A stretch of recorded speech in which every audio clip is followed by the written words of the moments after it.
All right, tell everybody what we're doing since we weren't able to go to National because the wind is crazy today. This is the South Dakota Air and Space Museum, which has a wonderful, wonderful display of all sorts of aircraft, missiles. Basically kind of a quick snapshot of what we've had out here at Ellsworth Air Force Base, a nice little base about 3 miles outside of Rapid City. Since I've lived here all my life, we've seen everything up here.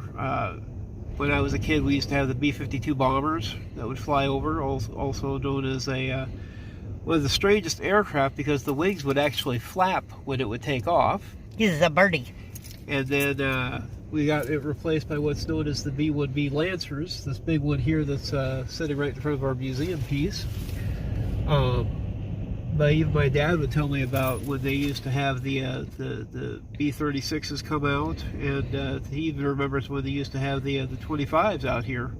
Dates back years, but you know, the base has almost always been here, dating back to the early 1900s. You know, they used it both as a training and educational purpose.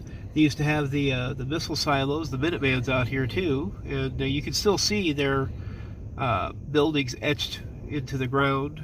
We've driven by a few of the sites actually that used to be the command centers. Could point those out on a few of the videos if you'd like. But we're also going to go inside this big building here. This is what they used to call the Pride Hangar. This is kind of their sign of notoriety with all the other Air Force bases around the country, is that they'd use these for parade displays, and also for when they used to have the Hercs out here, they'd bring those out too. But yeah, we're going to go for a little walk around inside, and if there's time and the wind will allow me to actually say something, because it is fierce, I can point out a few of the more illustrious pieces of this collection, because there are some nice ones. In fact, you can see one of the B-52s right back there through by the hangar. Let's see if I can zoom in. Zoom, zoom, zoom, zoom, zoom, zoom, zoom, zoom, zoom, zoom, zoom. Yeah, the B-52 is known for a couple different things. One for doing bombing runs in Vietnam back in the 60s and 70s. And also was known for being one of the pioneers for the Air and Space Administration back in the day, NASA, because they would actually have a couple bombers that were specially designed to fly the X-15 aircraft, the ones that would actually travel right along the edge of space. The plane only had enough fuel for, I think it's 2 minutes worth of flight. They would drop it from a hard point under one of the wings. Basically, you were flying a missile, but it worked very well for its purpose. We've got, let's see what else we got here. B-17, one of the prides of World War II. They would fly those over Germany, and not as much in Japan, because they didn't serve nearly the purpose that they did there. One was against more harder targets. The other ones, the Japanese tended to have ways to work around, but that's why we also had aircraft carriers. We have a Corsair over here, so call it always kind of fun one. The big green one right behind the black car, this is a Wild Weasel. These were always fun for taking out radar sites. They worked rather well to that purpose. I had a friend that actually flew those. But anyway, on with our talking. Let's go inside where it's not so windy. Okay, bye-bye. Bye-bye from the Bud Files. We'll see you in a few minutes. I'm going to try to record. Yeah. Subtly. Subtly. I can't speak words. Okay, shout out number 1. I know it's kind of dark. I'm trying to spooky settings. Today's first shout out, I should say, is our friend AAP Variety Channel. He does live streams all the time, encouraging people to sub to one another to get numbers up, support, build family. Great guy, great vibes. Please check him out. Thank you. We'll see you in the next one.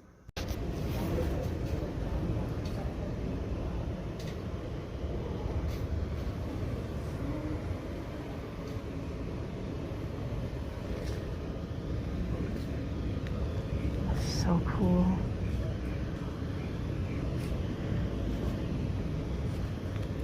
Remember these signs down by the Civic Center.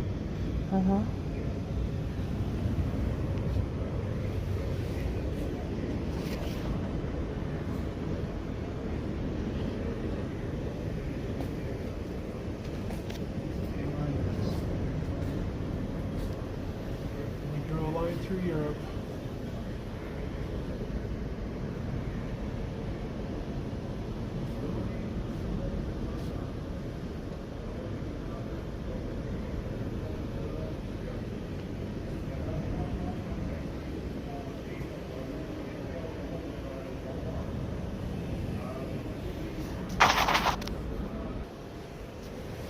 Okay, after World War II, they divided Germany between East and West. We controlled the West with France and Britain, and the Soviets controlled Eastern Germany. Well, they tried to put up a blockade and force us to give up Berlin. We did something highly intelligent. There were 3 corridors that we could fly supplies in and out of and land inside airstrips. We were supplying West Berlin with everything from chocolate to coal, flying in great big planes in each of these corridors. It was an incredible feat. If I remember right, one Soviet observer was actually fired because they thought he was fudging the numbers on what we were bringing in for supplies. They were a little shocked that we could deliver that much supply to a city under siege. And needless to say, the West Berlin people were highly thankful we were able to pull off such a astute operation against the Soviets. But this is basically what happened to Europe, was that we got cut basically in half. You can see what the Warsaw Pact became, what we had for NATO to back it up. And it made a mess of things, but all in the name of stopping Soviet aggression. We did what we could. On you go. I hear ya. Oh yes, they're not enough. There aren't any children to distract me. So, like, you know what? We want your attention today.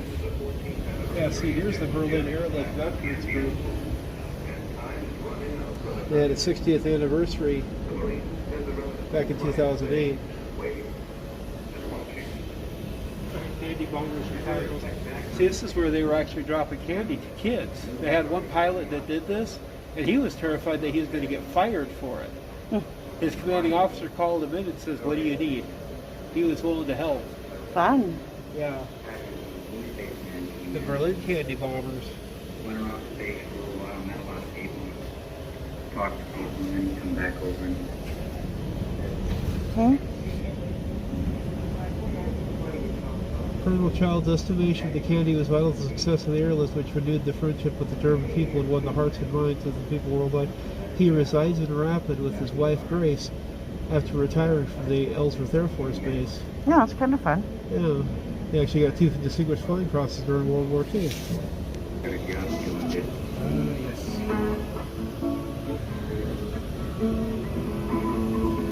Supply, we never ran out of sea rations. Hurry in the war.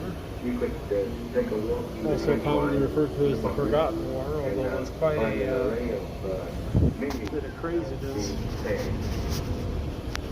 Some of them were.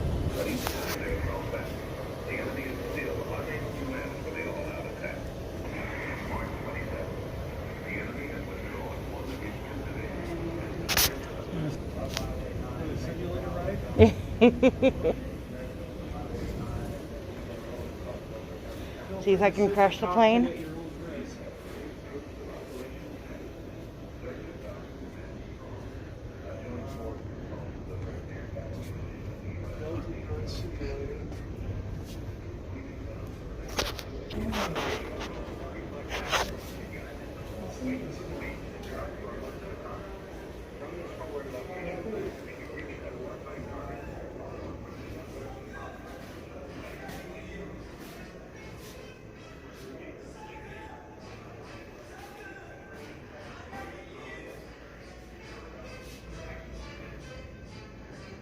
Wow.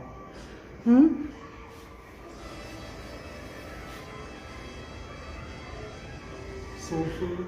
Oh, I just realized that those are people, or places. Yeah. I almost said people we know. I was going to say places we know. This is our backyard.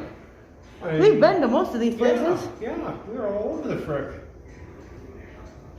Most of this we've covered. Up here, Castle Rock, Vale, Duel, Newell, St. Ange, Spearfish, Whitewood, Fairpoint, Stoneville, Red Owl, Enning. Wow. Sulphur. So these bases, what beauty it was nearby. That is crazy. Well, see, guys, were we following them or they were following us? We're not sure which.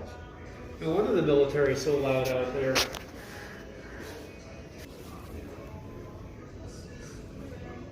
Interesting. Underground. See where the missile silo used to be.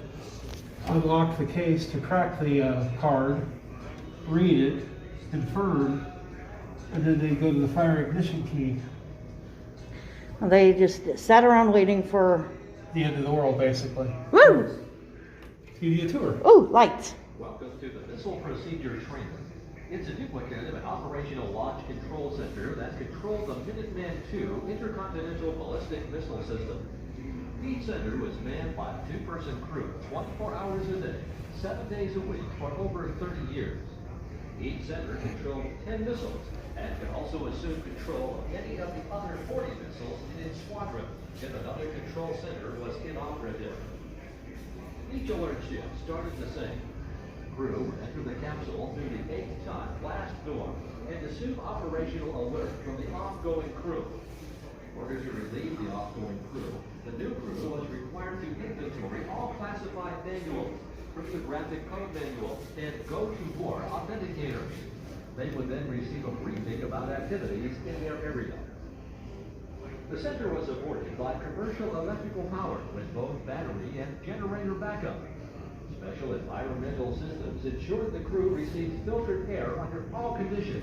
If cooling air was lost, a backup system using cold drying was used to maintain system temperature.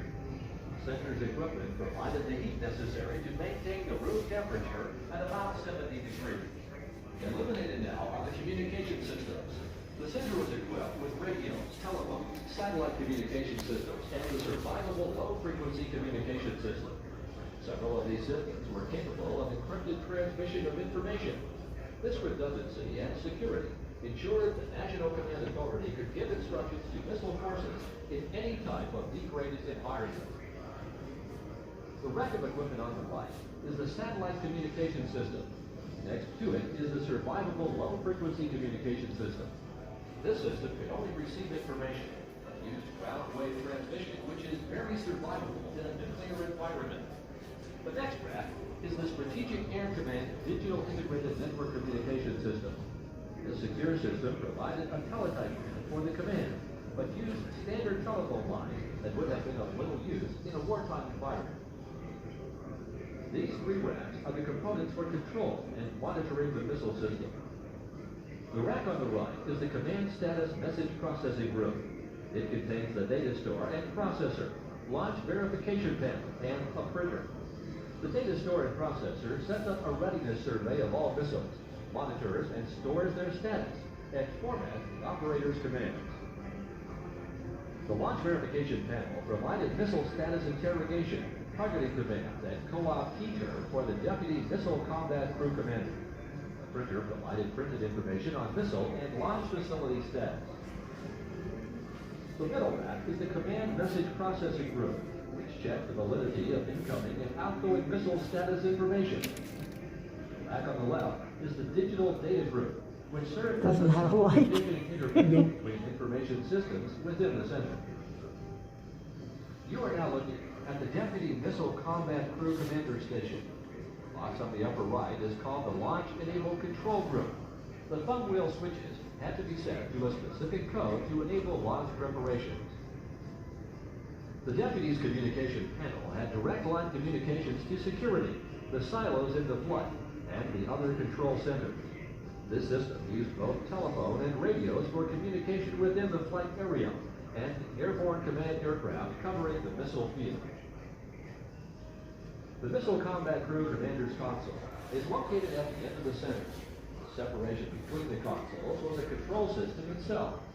Launch of the missiles required both individuals to turn their launch keys within 2 seconds of each other. The physical separation prevented key turns by one person.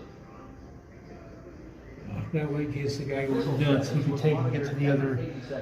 He had to have two people, so this guy couldn't go nuts and turn them both by himself. Additionally, the missile status indicator panel would give a visual indication. I think depending on how long your legs are, you could, I mean, I don't know if this is how big it actually was, but I could press that space in 2 seconds. Launch key, an inhibit switch, and war plan option switch. Directly below it is the program control panel, which initiates commands to any of the squadron's 50 missiles. If the United States were to come under attack, only the President could order a missile launch to strike back at our attacker. The President and his advisors would select a war plan option, and he would authorize the transmission of the attack order to all affected forces. The message would contain the enable unlock code, the missile launch options, and the authentication code. Upon receiving the message, the crews would unlock their respective combination locks from the authentication safe, remove the coded authentication documents, and ensure the message was valid. The deputy would set the option number into the control panel and dial the launch enable unlock code into the top rail switches. The deputy then locked the enable switch to the enable position. At the same time, the commander would set the program control panel to enable communication to all affected missiles. This would be followed by initiating the command using a switch on the panel. The crew would verify missiles were enabled and configured with proper targeting and timing information. And as directed, they would simultaneously turn their launch keys. Missiles required 2 separate launch votes to launch. Each sender's key turn generated 1 vote, so a second sender would also have needed to accomplish the key turns procedure before any of the squadron's missiles would have been able to launch. The crew then monitored the missile status indicator panel in print to check on the progress of the missile. Once the commands had been properly validated, the missile would enter the launch sequence. A precise series of automatic operations began with a final check of the system readiness. Next, the silo closure door was blown up, and the missile umbilical cord was retracted. Finally, the first stage of each rocket was ignited. This took less than 60 seconds to get the missiles into the air. The 24-hour, 7-day-a-week commanding of launch control centers by the missile combat crews for over 35 years contributed to the end of the Cold War era. Additional displays in the museum will cover other aspects of missile operations. A visit to the missile silo is available on the base tour during the summer.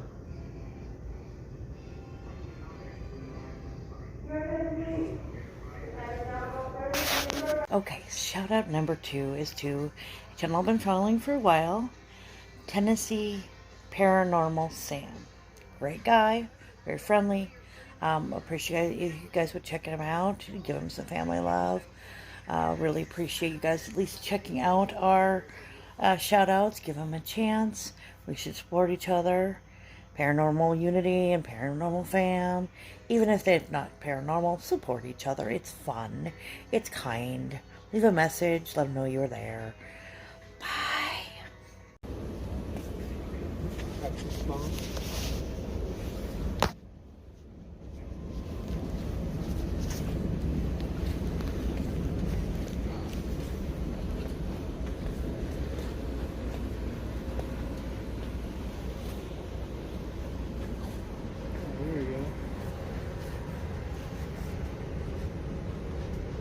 Yeager in his first flight, making it sound bad. 100-pound general purpose bomb. What do we do? Drop it. Okay.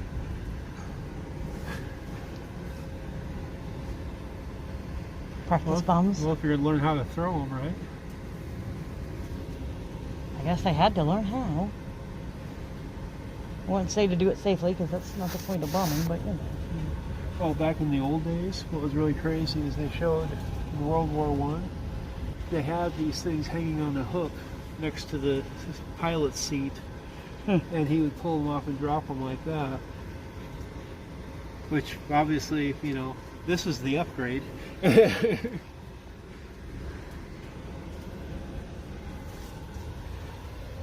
More practice warheads.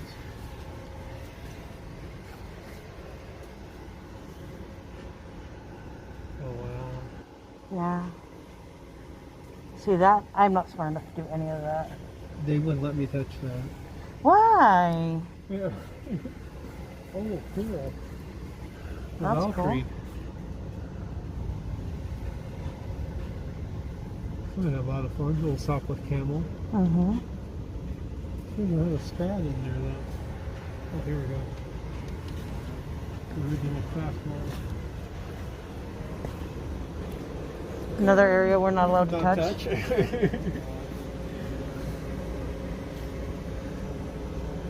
What do you do when you're sensitive? You talk about other things you're not allowed to touch. Like the helmet gear for a flight or a complete outfit. Hello, guys.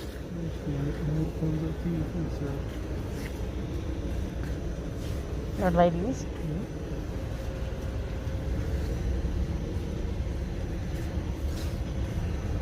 Nice Joe back. Oh, I want his bag. Oh yeah. There's some fun toys in that bag. Oh yeah. Take your notes with you, and the wind wants you to take it too. The wind wants to take it from you, you mean? Exactly. A few medals for service. Your attention please. Oh, God. For the Aerospace Museum will be closing in 14 minutes. That scared me. Ay, ay, ay. Here's the original phrase, horsepower.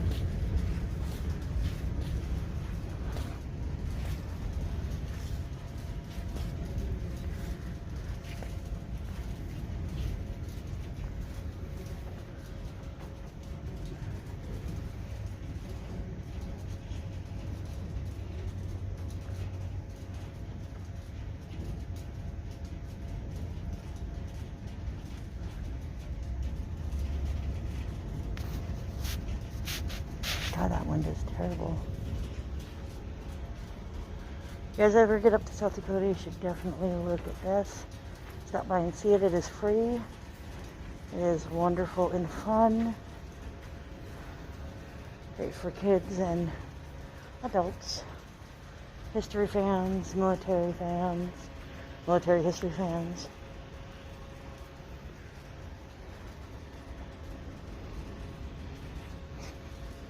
When to train in the trainer? Even the Valiants, this is what they learned in. Little baby blue plane. Many a pilot probably learned how to nickname the vibrator because the pilots who flew it. Accepted by the USAF as at the end of World War II. 10,375 of these things were built. Wow, that's a lot. Yeah.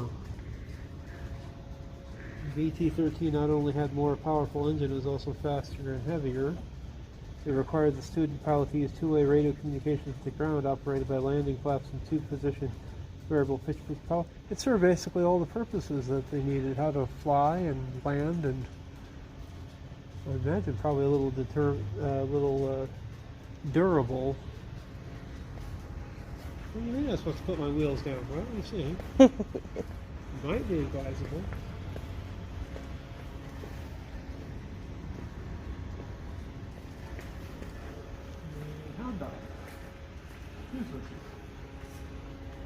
Supersonic missiles designed to destroy heavily defended ground targets.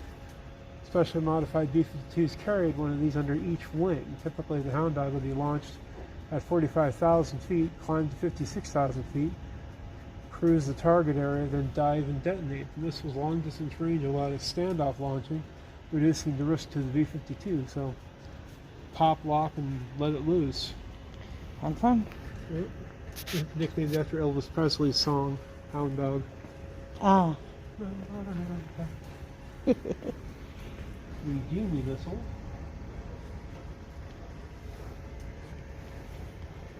Fly in, launch at long range, and then curl out and away.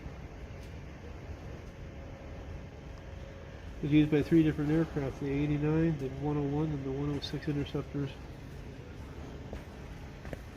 Oh, here we go. For Veterans Day, the Remembrance Table. Oh, how cool is that? I Look at this, like guys. that. That is so cool. Glass inverted, symbolizing the inability to share a toast. Candle representing the light of hope. Pinch of salt, symbolizing the tears endured by those missing their families. Slice of lemon, reminding of those captured and missing in a foreign land. The red ribbon, symbolizing the continued determination to account for the missing. A single red rose, reminding us of the life of each of the missing. Tablecloth is white, symbolizing the purity of their motives when answering the call of duty. Table round, showing the everlasting concern for the missing service members, and the small table set for one. That is cool. I will support and defend the Constitution of the United States. Something some people seem to forget in this day and age. Very much so. Alright, I'm going to stop the video and say goodbye, and we'll go buy something. Support the museum. Yeah, before this shuts down, we'll take and head out. Folks, I want to thank you for coming along with us for a museum hunt. Have fun, and we'll talk to you on our next trip through.